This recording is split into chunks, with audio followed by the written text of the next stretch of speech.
Good morning, fellow punters. 25 to 8 in the Sea Lodge restaurant on Sunday morning, the 20th of August 2023.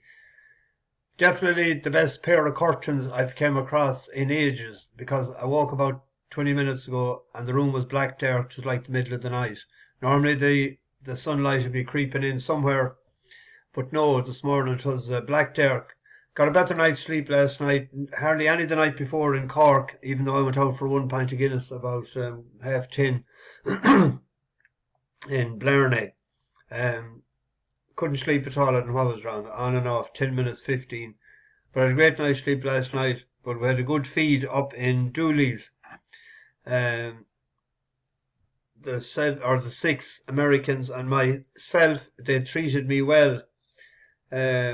Some French or Spanish wine to start, the sirloin of steak, and lots with it, and dessert.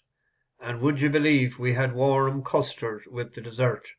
Black and white pudding, and strawberries, and cream and ice cream, and warm custard. So I must tell the herding chokers where to find it if they're looking for it. So the Skellig Michael trip that they had planned for this morning at 10 o'clock has been called off due to the seas, as choppy as they are. It's unsafe. So a couple of them are deliberating. They may go golfing on the Waterville course, and some of the women want to go hiking, and some of them want to go to Dingle. So they're going to decide by 9:30. There's no chef at night in this hotel, but there is a breakfast, and it doesn't start until 8:30. So I've time to get this up. A lot of driving yesterday again. We started out of Blarney at 9:15. It was calmer yesterday morning. Not that many bushes or branches or trees down on the roads as I was sort of expecting. Came the back roads in through Bandon and into Killarney. And then we done the ring of Kerry from that part of it, from Killarney to Waterville. We got here probably about 4 o'clock. The only 2 races I seen yesterday, I was in Kinmare. I seen when the dealing's done, I won't be backing him again. He's totally gone out of form. He's lost his resolution to run well, and I thought we were on a winner on Strong Johnson. It traded 1 to 2 in running. Just didn't get home over the 6. If it was 5.5 we had won, or if we had a better pace to aim at for longer. Ran a good race. That'll win a race in England again. Probably a fast run 5 would suit best. And then the other 2, the danger of back and real outsiders is you get a run for your money or you don't. And we didn't yesterday. I didn't see them yet. I might look back on them this morning now if I have time, if they haven't decided where to go early. I was sort of saying they might go to Killarney for a few hours. They might like the town to go drinking and eating for the day. And I might grab a GAA match, but we'll see. I wouldn't mind seeing a club football match today in Kerry. I must look at the schedule. Anyway, it's not that, but this. Today there is a fillies and mares race listed at Pontefract, 6 furlongs. The favourite in is Gale Force Maya. They're paying 4 places in this, so I took an each way angle on it.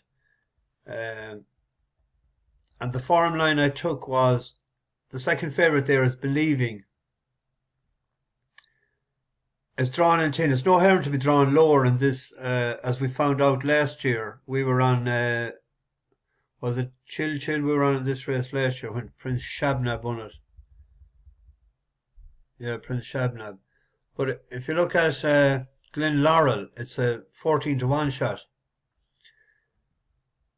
I like a horse that I know will be finishing well, and that's the reason I didn't go for another Romance, because it's just iffy about its stamina, as it showed the last time over 7 in Chelmsford. But if you go back to a listed race, Glenlaurel's first time out this year, it was fourth to Believin', and they were on level weights. Glenlaurel was a 9-1 shot. It's only beaten a couple of times, and Believing had a previous run under its belt. It's drawn in 8, so for a horse to get position, I hope it gets good middle position. But behind Magical Sunset and Vetiver in the Group 3 enlisted, it gives it a chance, and it's rated 98, isn't it, or 99? 99. So it was only a couple of lengths behind Believing before level weights, and now it's getting £5 this time. As I was saying about another romance, we backed that 2 runs back when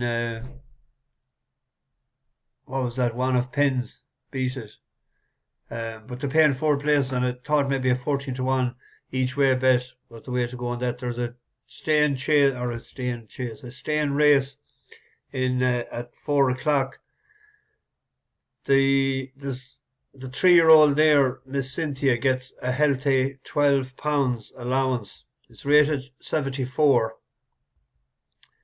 which is the same as the top one, Black Calanisi, but that's carrying 10 stone 2. Miss Cynthia carrying 9 stone 4. And it has a good run the last day. It's fierce well bred, that, isn't it? By See the Moon out of a Galileum here. But on its run behind Lordship, we were on Lordship that day in June. And it ran well enough in heavy ground behind Zimmerman the last day. Tired a little bit late on, but I'm hoping that it wasn't stamina, because it seems to have plenty of stamina in its pedigree. But that'll be the one in that race. There's good racing at the Curragh, nice card today. Ryan Moore deserts it. He heads for Deauville. The pre-morning is on today. It's well worth a watch. It's on at 3:25, isn't it? Yeah, 3:25. There's 2 fillies taking on the Colts. One of the French fillies is favourite. River Tiber's in it. Not seen since winning the Coventry. And he's riding above the curve as well against Visistina. But there's a handicap race here, 6 furlongs. This was won last year. We were on it at the time. Prisoner's Dilemma. But it's not running near as well this year as it was last year. But the each way bet in it, I thought, Big Gossey. We're paying 4 places there, and it's 10-1. Always runs well at the Curragh. But if you look at its form there this year, it's up against better horses. It was 6-2 in a Group 3 the last day, Tomas Tucker, 9 to Strike Red. But go back to its 6 furlong race there in a Group 2 in May to second to Art Power. I know it was well bet, but it runs well on the Curragh. It's back down to what? It's 101. 1 of 94 for us last year. It hoised up that day. But it's a reliable old horse, and your man taking off the 7, Young Weirte. I'd give that an each way play today. The only thing about it is the trainer is just, I don't know when he hadn't the winner since Hannibal crossed Alps on an elephant. I'll check when he got his last winner.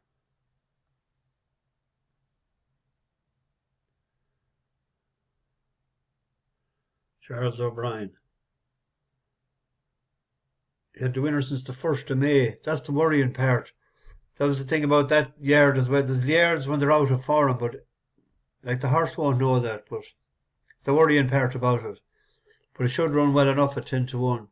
And there's The 4:35 is the Ledger trial. The 3-year-olds, Elder isn't coming over for it, and Shamida, that was pulled out on Friday night to run here. It's gone favourite. The outside, I'd give, because it's 8-1 there, Pine King. That beat Akito Sushi before, went to second to Yashin. And if you throw out his run there the last day in against Vauban in Ascot, but it's going to be a tactical affair, so it's hard to know what to back in that. A learning curve for the Ledger. There's a horse to watch if it runs today in the 5:05. It ran yesterday. I thought he was an eye catcher over 5. He's a big price. Siesta Beach for Michael O'Callaghan. If you look at that run yesterday, it was over 5, but he closed and he got into bother in the stretch. I was just looking at it there this morning. Third to Hot Whispers, over 5. But he had 2 good runs before, well, 1 good run there on soft, 4th to Craft Irish. He won a maiden in last year in Naas over 6. So the back to 5 yesterday. Was that a pipe opener for today? If it runs, it could be worth an each bet. They're paying 5 places at 14-1.